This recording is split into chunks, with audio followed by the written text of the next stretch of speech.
సత్యసాయి జిల్లా కదిరి నియోజకవర్గం తనకలు మండలం అజిం ప్రేమ్జీ రాయలసీమ వాటర్ ప్రాజెక్టు జన జాగృతి సంస్థ వారి ఆధ్వర్యంలో పెద్దపల్లిలో జన జాగృతి సంస్థ ఎన్ఎఫ్ న్యాచురల్ అగ్రికల్చర్ సుప్రియ మాట్లాడుతూ ప్రకృతి వ్యవసాయం పద్ధతులు పాటించి నాణ్యమైన ఆరోగ్యకరమైన పంటలను పండించాలని రైతులకు అవగాహన కల్పించడం జరిగింది. మల్రెడ్డిపల్లి పంచాయతీ పెద్దపల్లిలో ప్రకృతి వ్యవసాయ పంటలను పరిశీలించి అదేవిధంగా రైతులకు జీవామృతము పంట వేసే ముందు విత్తన శుద్ధి ఎలా తయారు చేసుకోవాలి అనే విధానం గురించి రైతులకు తెలియజేయడం జరిగింది.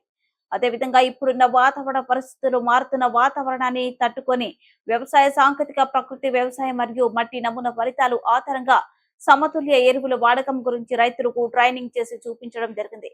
ఈ కార్యక్రమంలో జన జాగృతి సంస్థ వారు చంద్రమోహన్, హరీష్, సుప్రియ, గరుడప్ప, కిరణ్ కుమార్ రెడ్డి, శ్రీనాథ్ రెడ్డి, వెంకటేష్ గ్రామ రైతులు పాల్గొన్నారు. మనం కొన్ని నీళ్లు తీసుకుంటాం. ఇప్పుడు ఎకరాకైతే ఒక 20 లీటర్లు నీళ్లు తీసుకోవాలి. ఒక బకెట్ చిన్న డ్రమ్ము పాడు ఉంటుంది కదా, అలాంటి డ్రమ్ముకి నీళ్లు తీసుకొని పేడ 5 కేజీలు. దీంట్లో మేము ఆల్రెడీ పేడ కట్టి పెట్టినాం. ఇట్లాంటి ఏదైనా పాత గుడ్డ, కొంచెం పల్చడిగా ఉండే గుడ్డ తీసుకొని ఆ గుడ్డలోకి పేడ తీసుకోవాలి. పేడ తీసుకొని ఇది ఆవు గంజు, ఏ ఆవు నాటావు అయినా తీసుకోవచ్చు, మామూలు అయినా తీసుకోవచ్చు. నాటావు అయితే కొంచెం ఇంకా బాగుంటుంది, దాంట్లో సూక్ష్మజీవులు అనేవి ఎక్కువ ఉంటాయి. అవి మనం భూమిలో కానీ పంపిస్తున్నాం అనుకోండి, ఇదంతా తయారు చేసి మనకు ఆల్రెడీ కొన్ని భూమిలో సూక్ష్మజీవులు అనేటివి ఉంటాయి కదా, అవి పంట అయిపోతానే కొన్ని చచ్చిపోయి ఉంటాయి, కొన్ని అనేటివి భూమి లోపలికి వెళ్ళిపోయి కానీ కొన్ని అట్లా ఉంటాయి.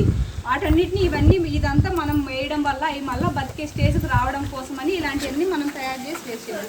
ఇప్పుడు దీనికి ఇది పేడ తీసుకున్నాము, ఇది గంజు, ఇది సున్నం కొంచెం తీసుకొని, ఇది మట్టిలో ఎట్లాంటివి తీసుకోవాలంటే ఇప్పుడు మనం ఏదన్నా సతవులు పడి ఎరువులు చెల్లించాం కదా, అలాంటి మట్టి తీసుకోకూడదు.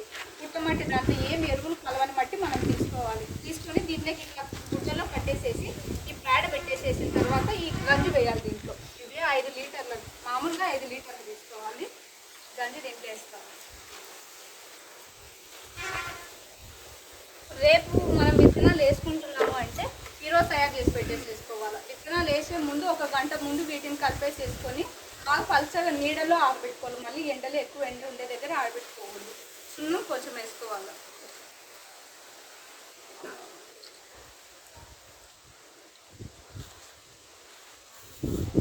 సున్నం కొంచెం, పుట్టమట్టి 1 పిడికెడు లేదా 2 పిడికెలు వేసుకొని,